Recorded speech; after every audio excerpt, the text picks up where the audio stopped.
वेद और पलक ब्लडी इश्क की कहानी एपिसोड 18।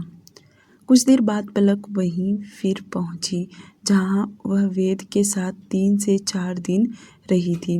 कार में से उतरकर विला के अंदर गई।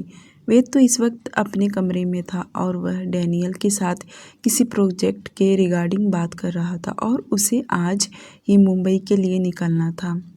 पलक जिस कमरे में रह रही थी उस कमरे में जाकर वह बैठकर वापस रोने लगी।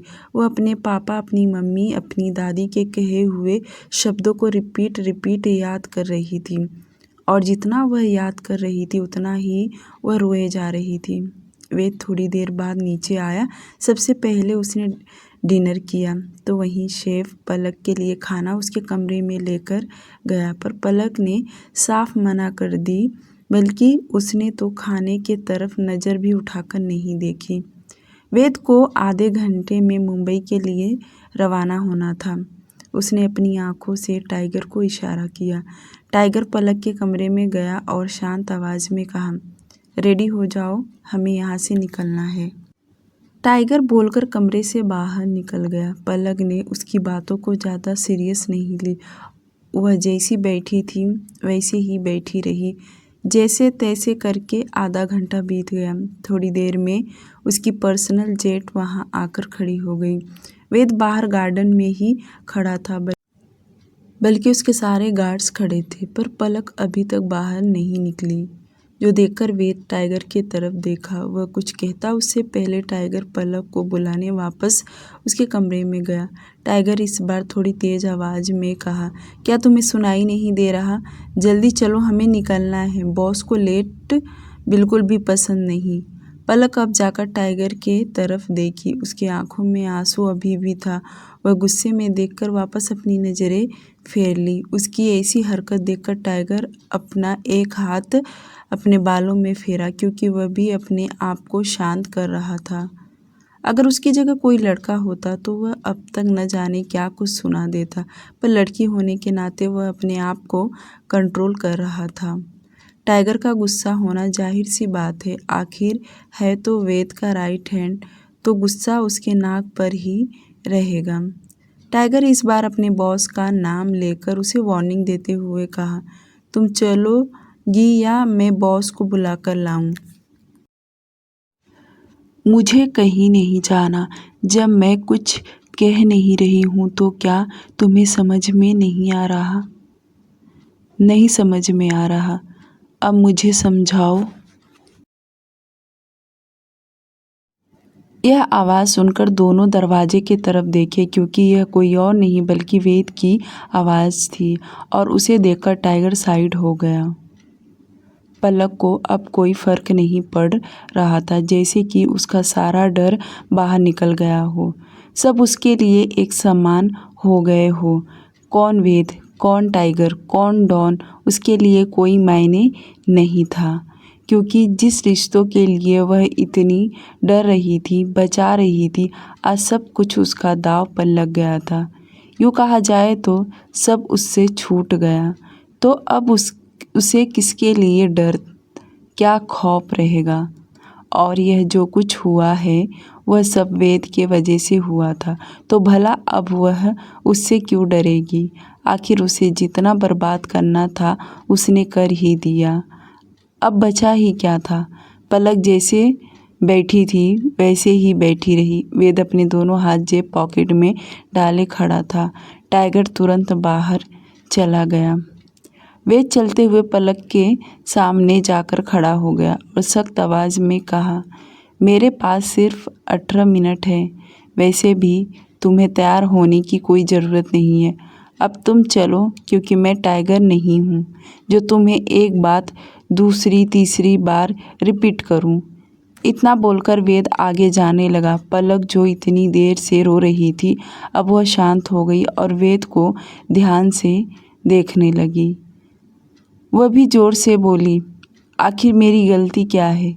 क्यों मैं हर किसी की सुनूं? क्यों? वेद जो जा रहा था वह पलक की बातें सुनकर रुक गया और बगैर पीछे पलटे ही कहा, अभी तो मेरे पास टाइम नहीं है, पर आराम से मैं तुम्हारी सारी बातें सुनूंगा। अभी मेरे साथ चलो। इतना बोलकर वेद बाहर निकला और पलक अपने दोनों हाथों से आंसू साफ किए और वह भी उसके साथ निकल पड़ी। पलक आज बगैर पूछे, बगैर सवाल जवाब किए वेद के साथ निकल पड़ी। सभी लोग जेट में जाकर बैठ गए। पलक जहाँ बैठी थी उसके बगल में टाइगर बैठा था और सभी गार्ड्स पीछे बैठे थे। वेद अकेले एक सीट पर बैठा था और हाथ में लैपटॉप लेकर कुछ तो काम करने लगा। दूसरी तरफ हॉस्पिटल, तपस्वी जी को हॉस्पिटल ले जाया गया था। डॉक्टर ने उसका ट्रीटमेंट किया। सलाइन ड्रिप देने की वजह से उसकी तबीयत में काफ़ी सुधार आ गया था, पर वह अभी भी सोए थे। तो वहीं बाहर नंदिनी और गरिमा जी दोनों बैठी थी। गरिमा जी रो रही थी। बेचारी नंदिनी यहाँ वहाँ डॉक्टर के पीछे चक्कर लगा रही थी।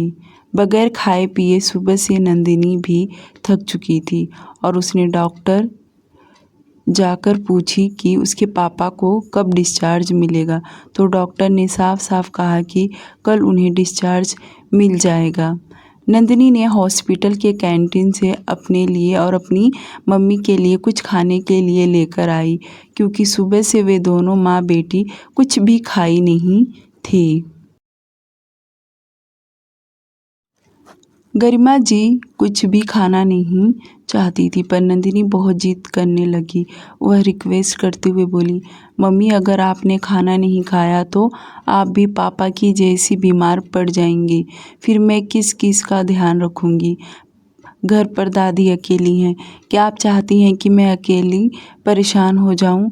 नंदिनी इतना बोलकर रोने लगी, जो देखकर गरिमा जी को बुरा लगा। उनके भी आंखों में आंसू आ गया और वह नंदिनी को और परेशान होता नहीं देख सकती। इसलिए उन्होंने उसके साथ बैठकर थोड़ा सा खाना खा लिया। उसके बाद उन्होंने घर पर दादी को कॉल किया। दादी ने किसी को कुछ नहीं बताया कि कल पलक शाम से घर आई थी। मुंबई, रात 12 बजे विला।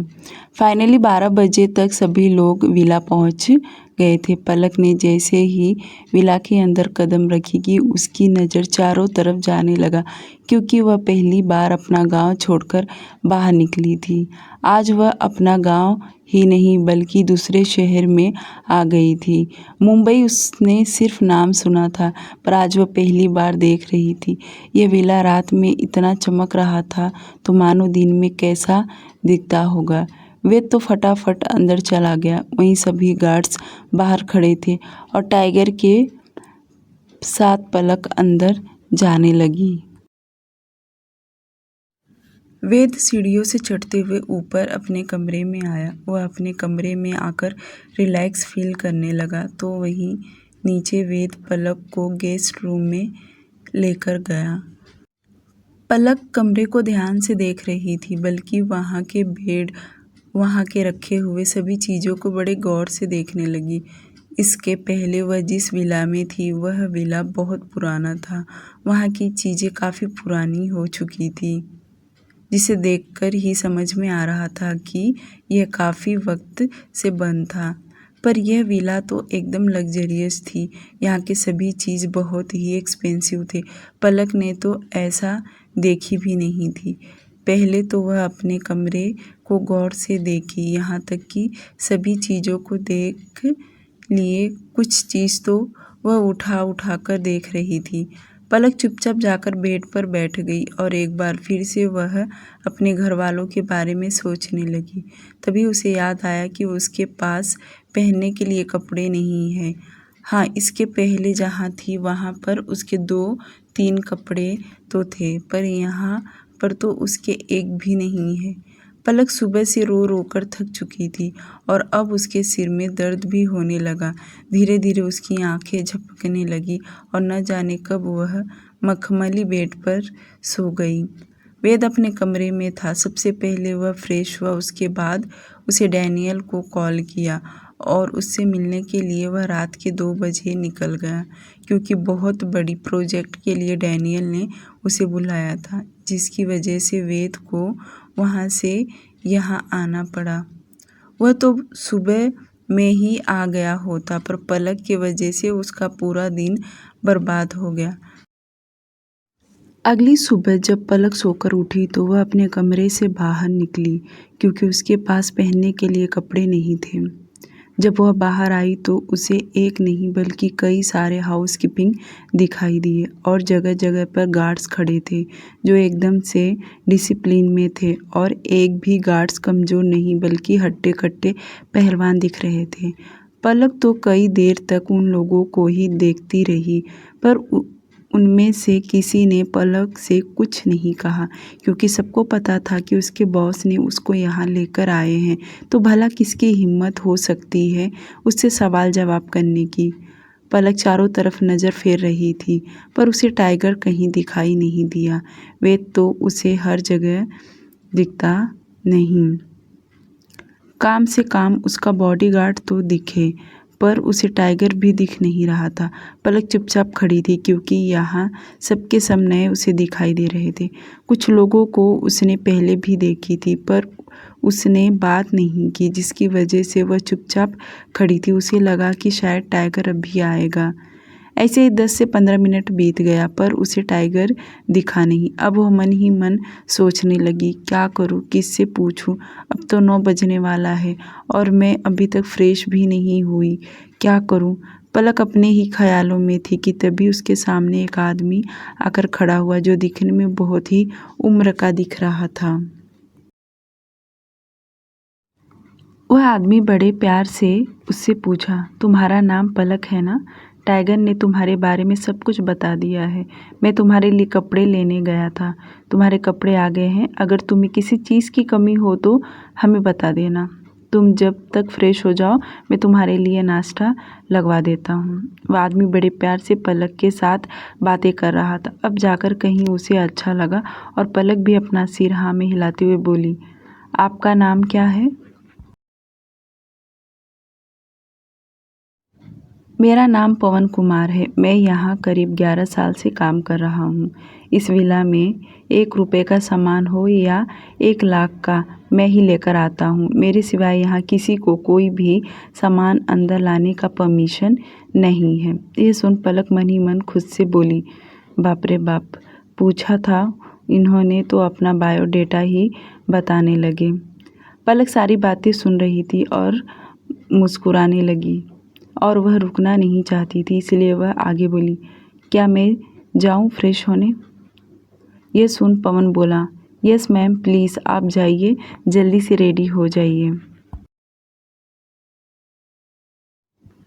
पवन उसे ढेर सारे कपड़े उसके साथ में थमा दिया और वह भी सभी पैकेट लेकर अपने कमरे में चली गई। सबसे पहले उसने एक ड्रेस निकाली और वॉशरूम में गई और जल्दी जल्दी वह फ्रेश होकर कपड़े पहनकर बाहर निकली। अब जाकर उसे कहीं फ्रेश अच्छा लग रहा था, क्योंकि कल से भाग दौड़ रोना वह पूरी तरह थक चुकी थी और एक ही कपड़े में कल से थी। जब वह बाहर आई तो पवन ने उसके लिए डाइनिंग टेबल पर ब्रेकफास्ट लगा दिया था। यह डाइनिंग टेबल काफ़ी बड़ा था और यहाँ पर बहुत सारे ताज़े फूल भी रखे थे। पलक सभी चीज़ों को बड़े गौर से देख रही थी। यहाँ की जो साफ़ सफाई थी वह बहुत ही ज़्यादा ध्यान रखा जा रहा था। पलक अकेले बैठकर ब्रेकफास्ट करने लगी। वह अपनी तिरछी नज़र से आसपास भी देख रही थी। उसे थोड़ा अजीब भी लग रहा था। उसे ऐसा लग रहा था कि कहीं वेद आ ना जाए। वह कभी कभी धीरे धीरे ब्रेकफास्ट करती तो कभी जल्दी जल्दी करने लग रही थी। पलक ब्रेकफास्ट करने के बाद उठी। उसके बाद वह अंदर ही बहुत कुछ देखने लगी। उसके बाद वह अपने कमरे में गई। करीब 11 बजे वह वापस अपने कमरे से बाहर निकली, क्योंकि इस वक्त उसे लगा कि वेद घर में नहीं होगा। और जब वह बाहर आई तो लिविंग एरिया में उसे थोड़ा सन्नाटा दिखाई दे रहा था, जो देखकर वह मेन दरवाजे की तरफ जाने लगी। वो बाहर जा पाती कि पीछे से उसे आवाज़ आया, मैडम आप बाहर जा रही हैं? पलक तुरंत पीछे पलटकर देखी तो पवन खड़ा था। पलक तुरंत अपना सिर हिला दी। पवन उसके पास आया और मुस्कुराते हुए कहा, चलिए मैं आपको बाहर का सब कुछ दिखा देता हूँ। पलक उसके साथ बाहर आ गई।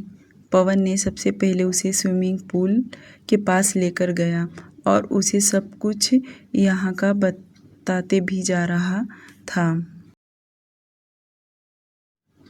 पवन बोला, ये स्विमिंग पूल वेद बॉस का पर्सनल है। वह रात को करीब 1 घंटे स्विमिंग पूल करते हैं। जब वह अपने आप को पूरी तरह ठंडा कर लेते हैं फिर वह अपने कमरे में जाते हैं। ये सुनकर पलक रिएक्ट करते हुए बोली, क्या रात को स्विमिंग पूल करते हैं? पर क्यों? पवन बोला, अब यह तो उन्हें ही पता होगा। उनका कारोबार कोई छोटा नहीं है, बहुत बड़ा है। हर वक्त वह गुस्से में ही रहते हैं। हो सकता है अपने आप को ठंडा करने के लिए स्विमिंग पूल किया करते हों। पवन पलक को बारी बारी से सब कुछ बताते गया, कहाँ पर क्या है और वेद यहाँ क्या क्या इस्तेमाल करता है। और उसे गंदगी बिल्कुल भी पसंद नहीं, उसे शोर शराबा नहीं पसंद। यहाँ पर कोई फीमेल सर्वेंट नहीं है और सबसे बड़ी बात कि यहाँ पर वेद बॉस अकेले ही रहते हैं। यह सुनकर पलक तो सोच में पड़ गई कि वेद आगे पीछे कोई है या नहीं। आखिर उसकी फैमिली कहाँ रहती है जो वह यहाँ अकेला रहता है। पलक यह सब कुछ अपने दिमाग में ही सोच रही थी। उसकी हिम्मत नहीं हुआ कि वह पवन से पूछे, क्योंकि वह इतना तो समझदार थी कि उसे आए यहाँ 1 दिन भी नहीं हुआ और कुछ पूछना उसे अच्छा नहीं लगा। पलक बात बदलते हुए आगे बोली, वैसे टाइगर कहाँ है? मुझे सुबह से दिखाई नहीं दिया। यह सुन पवन मुस्कुराया और कहा, बॉस और टाइगर दोनों रात को ही कैलिफोर्निया गए हैं। अभी ये मत पूछना कब आएंगे, क्योंकि इतना सब कुछ वह अपने डिटेल्स बताकर नहीं जाते। ऐसा भी हो सकता है कि वह एड्रेस कुछ और बताते और होंगे और रहते कहीं और हो, क्योंकि बॉस के कोई कम दुश्मन नहीं है, बहुत दुश्मन है। ऐसी बातें सुनकर पलक अपनी आईब्रो आपस में जोड़ते हुए बोली, लोग इतने दुश्मन कहाँ से बना लेते हैं। पलक बहुत ही धीरे से बोली थी, फिर भी पवन सुन लिया और मुस्कुराने लगा। तभी पलक को अपनी बातें याद आने लगी और वह मायूस होकर बोली, हाँ फिलहाल तो मेरा पूरा गांव मेरा दुश्मन बना है, तो ऐसे ही आपके बॉस का भी पूरा शहर दुश्मन बना होगा। सही कह रही हूँ ना? पलक की बातें सुनकर पवन तो अपने मुंह पर हाथ रख लिया। उसको ऐसा करता देख पलक अपनी नज़र अगल बगल में फेरी। उसे लगा कि कोई आ गया क्या, पर कोई वहाँ आया नहीं था। पवन मुस्कुराते हुए कहा, हाँ शायद तुम सही कह रही हो। पलक और पवन काफ़ी देर तक ऐसे ही बातें करते रहे। उसके बाद पवन घर के काम करने लगा और पलक कमरे में आ गई। बालमपुर गांव। दोपहर का वक्त। तपस्वी जी को डॉक्टर ने डिस्चार्ज कर दिया था। अब उनकी तबीयत में काफ़ी सुधार आ गया था। नंदिनी और गरिमा जी तपस्वी जी को लेकर घर आ गई। दादी ने जैसे अपने बेटे को सही सलामत देखा तब जाकर उनके जान में जान आया, क्योंकि पूरी रात वो अपने बेटे के लिए भगवान से दुआएं मांग रही थी। गरिमा जी खाना बनाने किचन में चली गई। वहीं नंदिनी कमरे में आकर फ्रेश हो रही थी और दादी अपने बेटे तपस्वी जी के पास बैठी थी। वह कुछ भी पूछकर अपने बेटे की तबीयत नहीं खराब करना चाहती, इसलिए शांति से बैठी रही। कुछ देर में सभी ने खाना खा लिया। तपस्वी जी ने एक बार भी अपनी बेटी के बारे में पूछा नहीं और गरिमा जी ने उन्हें दवाई देकर आराम करने के लिए कह दी। शाम होते ही गरिमा जी किचन में जाकर अपना मोबाइल ले पलक को कॉल करने लगी, पर उसका मोबाइल इस वक्त नॉट रीचेबल बता रहा था। अब तो उन्हें टेंशन आने लगा। करीब उन्होंने 3-4 बार अपनी बेटी को कॉल लगाया पर उसका नंबर हर वक्त स्विच ऑफ ही बता रहा था, जो देखकर उन्होंने अपने भाई को कॉल लगाया, जिससे पता चला कि पलक तो यहाँ आई ही नहीं। यह सुनकर तो गरिमा जी परेशान हो गई और अब उनके भाई को भी पता चल गया कि पलक घर पर नहीं है, जिससे वे लोग भी मिलने तपस्वी जी के घर आ गए। अब यह बात धीरे धीरे उनके रिश्तेदारों में भी पता चल गया। अब यह बात इतनी बढ़ चुका कि किसी का भी मुंह बंद कर पाना मुश्किल ही नहीं नामुमकिन था।